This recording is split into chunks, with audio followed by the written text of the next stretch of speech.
I've been thinking a lot lately about how there are things our minds simply cannot do, no matter how hard we try.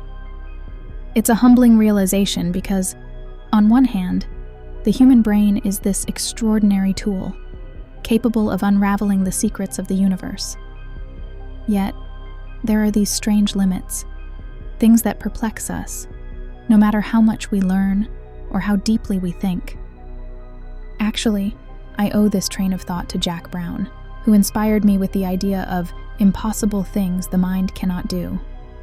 So, thank you, Jack, for sparking such a fascinating line of inquiry. Let's start with infinity. It's a concept we encounter in mathematics, physics, even philosophy. Mathematicians like Georg Cantor developed rigorous theories of different sizes of infinity, proving that some infinities are larger than others. But can we truly imagine infinity? Picture something that goes on forever. No edges, no boundaries. Every attempt we make to visualize it introduces limits.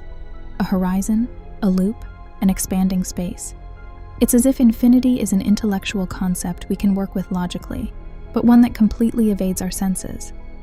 Is this a quirk of our brains, evolved to navigate the finite world? Or is infinity itself something inherently unknowable? Now think about something seemingly simpler, describing the taste of an apple.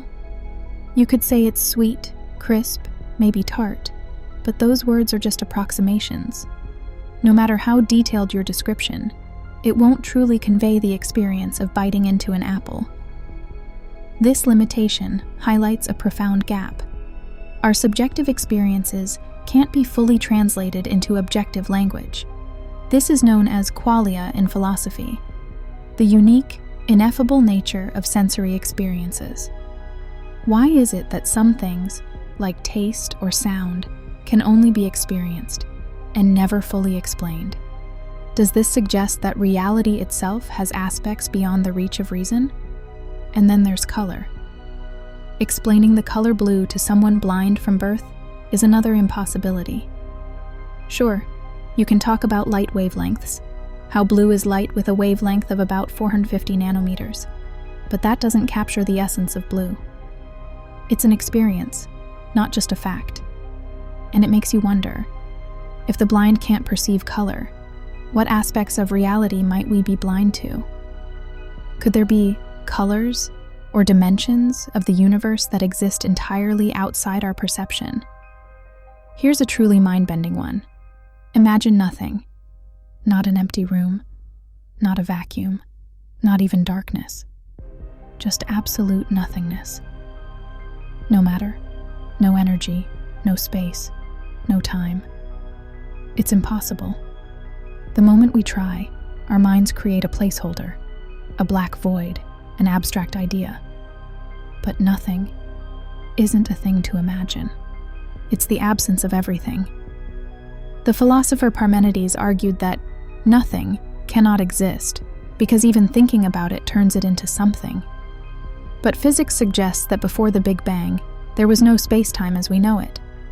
How do we even conceptualize a state of nothing when the mind is so deeply rooted in something? What's fascinating is that these mental impossibilities are not failures. They're features of how we interact with the world. Take quantum mechanics.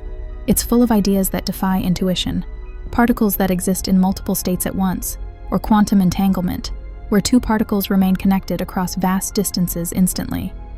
Even Einstein, one of the greatest minds in history, called this spooky action at a distance.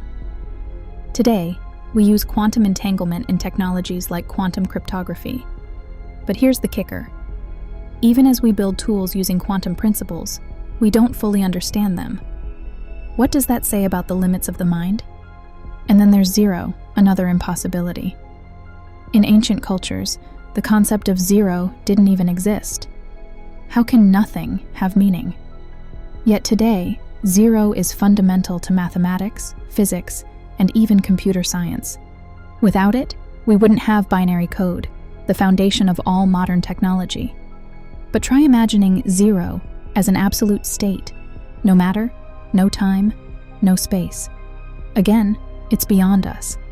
Is this because our brains evolved to navigate a world full of something, Or does it hint at deeper truths about existence itself? This brings us to a profound question. Do these impossibilities point to the limits of human cognition, or do they suggest there's more to reality than we can ever comprehend? If we can't imagine infinity, does that mean it's beyond us, or that it's not real in a way we can grasp? If we can't describe qualia, does that mean some truths are locked behind subjective experience? And if we can't conceptualize nothing, does that mean something has always existed? Here's where it gets even more intriguing. What if these limits are clues about the nature of reality? If our minds can't grasp nothing, does that mean the universe itself is eternal? If we can't perceive certain colors or dimensions, does that mean reality is richer and more complex than we'll ever know? And if we can't explain experiences like taste or music, does that mean some aspects of existence are fundamentally beyond reason?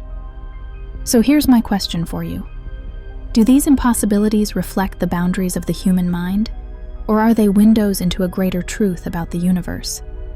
And if there are things we can never imagine, does that mean there are truths we'll never know, or that we're simply not asking the right questions yet?